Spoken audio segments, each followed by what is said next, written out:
Sekarang lagi musimnya yang tadinya musuh jadi kawan.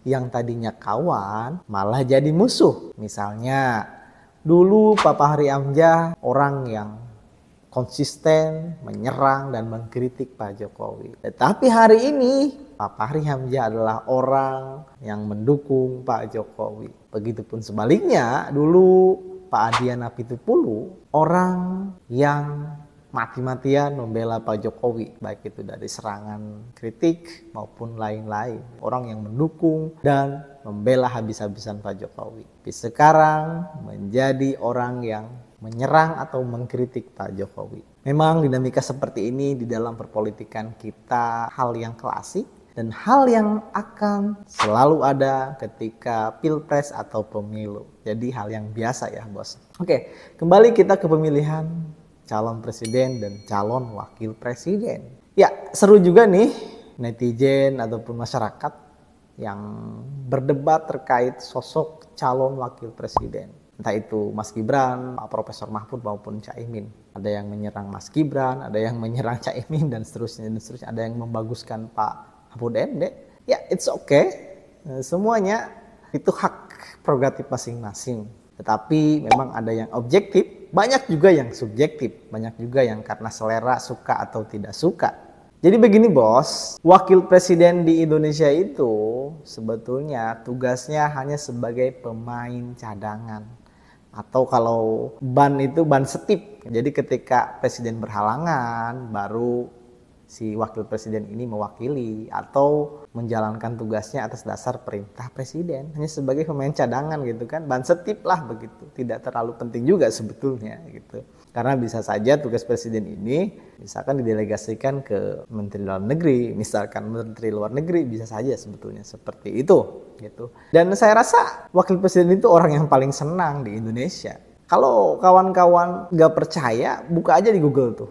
Tugas wakil presiden apa? Wakil presiden itu kan hanya sebagai ban setip yang saya sampaikan. Buka saja bos kalau nggak percaya di Google. Coba kalau kita lihat ada nggak Kepres, maksudnya keputusan wakil presiden? Nggak ada juga kan?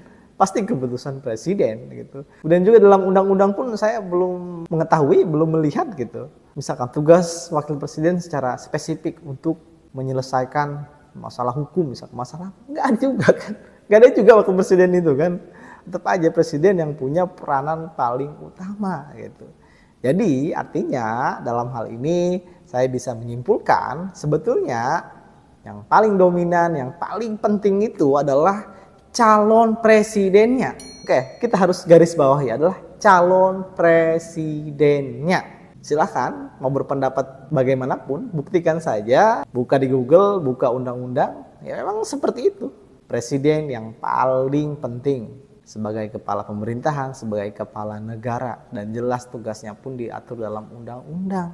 Dan artinya ketika di sini yang paling penting adalah presiden, jadi kita harus benar-benar dalam memilih presiden ini harus orang yang benar-benar memiliki kapasitas sebagai presiden. Siapa dia? Adalah hanya Pak Prabowo Subianto. Apa coba kelemahannya? Ya tentu mungkin namanya juga permasalahan masa lalu dan lain sebagainya. Ya silakan saja setiap orang memiliki masalah itu. Tetapi kalau untuk kapasitas memiliki kemampuan untuk memimpin Indonesia ke depan hanya Pak Prabowo. Dia sebagai ketua umum partai, pengalaman di dunia pemerintahan sudah tidak diragukan lagi. Kemudian juga dari segi kekayaannya pun dia 2 triliun lebih. Prabowo itu udah nggak mikirin uang lagi. Kalau mikirin uang udah dia usahanya ditambah lagi.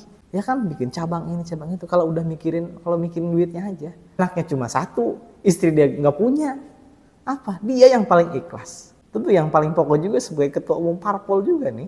Jadi dia orang yang tidak bisa disetir tentunya. Jadi Pak Prabowo ini tentu saja memiliki independensi sendiri gitu. Bukan kayak yang lain nih, mohon maaf ya. Ya memang faktanya seperti itu. Tidak bisa kalau memang sebagai kader partai ataupun hanya diusung partai, dia tidak bisa memiliki hak prerogatif sendiri. Tentu harus lapor dulu, harus atas dasar perintah pimpinan, perintah ketua umum, persetujuan ketua umum, begitulah. Jadi sebetulnya sebelum ada calon wakil presiden, saya itu dulu sudah memutuskan dengan adanya 3 sosok, Pak Prabowo, Pak Ganjar, Pak Anies, saya sudah memutuskan dalam hati, saya akan memilih Pak Prabowo Subianto. Karena hanya Pak Prabowo yang memiliki kapasitas untuk memimpin Indonesia ke depan. Dari semua sektor silakan saja adu argumen, adu data secara objektif bahwa Pak Prabowo di atas yang lain. Itu faktanya yang harus kita terima, Bos. Oke, 10 tahun kita dipimpin oleh orang sipil ya, Pak Jokowi, dan 10 tahun ke depan ya kita harus dipimpin dari kalangan militer biar bergantian dan biar strategi mengelola negara yang digunakan pun harus berbeda juga karena kondisi dunia saat ini kan lagi perang juga nih, lagi kondisi tidak baik-baik saja. Jadi kita harus benar-benar Indonesia ini mengambil kesempatan yang cukup bagus untuk Indonesia saat ini, di mana dengan perang di beberapa wilayah tentunya itu membuat konsentrasi dari negara-negara luar ke situ. Jadi kita harus ambil peluang itu. Dan hanya Pak Prabowo Subianto yang memiliki kapasitas untuk Indonesia ke depan.